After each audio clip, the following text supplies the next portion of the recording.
បាទជំរាបសួរបងហ្នឹងហើយបងសិនមិញតែបងថាឲ្យខ្ញុំមកធ្វើវីដេអូឥឡូវខ្ញុំមកដល់អារ៉ាល់ហើយបងបាទមកដល់អារ៉ាល់ស្រុកកំពង់ស្ពឺបាទនេះបងពូម្ចាស់ចការបាទគាត់ធ្វើមួយកូនគាត់បាទអញ្ចឹងពីម្សិលមិញខ្ញុំនៅខាងនេះនោះពូនៅខាងគិរីវង្សបាទខេត្តតាកែវស្រុកគិរីវង្សបាទអញ្ចឹងថ្ងៃនេះខ្ញុំមកដល់អារ៉ាល់បាទនៅថ្ងៃទី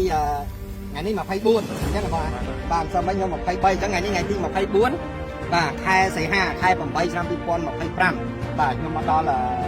បារាល់ហើយបាទជាការស៊ុយបាទនេះទៅជាពួកគាត់បាទថ្ងៃហ្នឹងគាត់ចប់រវល់នេះឥឡូវបឹងឥឡូវតែនេះយើងមកព្រោះអីនេះស្វាយគាត់ទៅចាប់ហើយឥឡូវចង់មើលចាប់បានណាថ្ងៃហ្នឹងបាន8ថ្ងៃណាចឹងលាមើលនេះបាទនេះស្វាយរបស់គាត់ហ៎បងបាទស្វាយស្អាតបងស្អាតបាទអត់អីទេដល់យើងមើលទៀតណា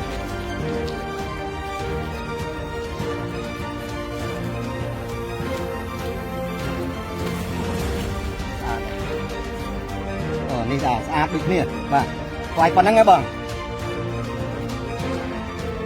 ចាំបានមកមួយបងស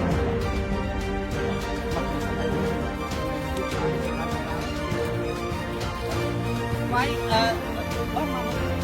ជួយគាត់ធ្វើមកដើរនៅទាំងអស់ស្វាយទាំងអស់មិនមែនកន្លែងជាង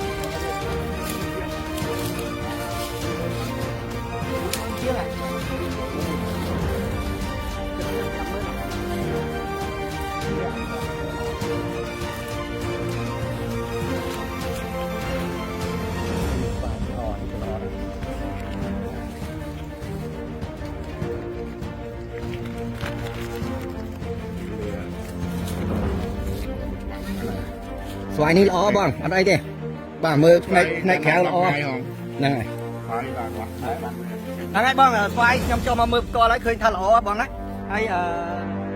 អូនស៊ុយគាត់ធ្វើទាំងអស់វាចូល50000ដើមហើយ40000ជាងបាទនៅរ៉ាល់នេះ40000ជាងចូល50000ដើមអញ្ចឹងឃើញថាស្វាយល្អហើយអត់អីទេបាទនៅខាងឃុំរស្មី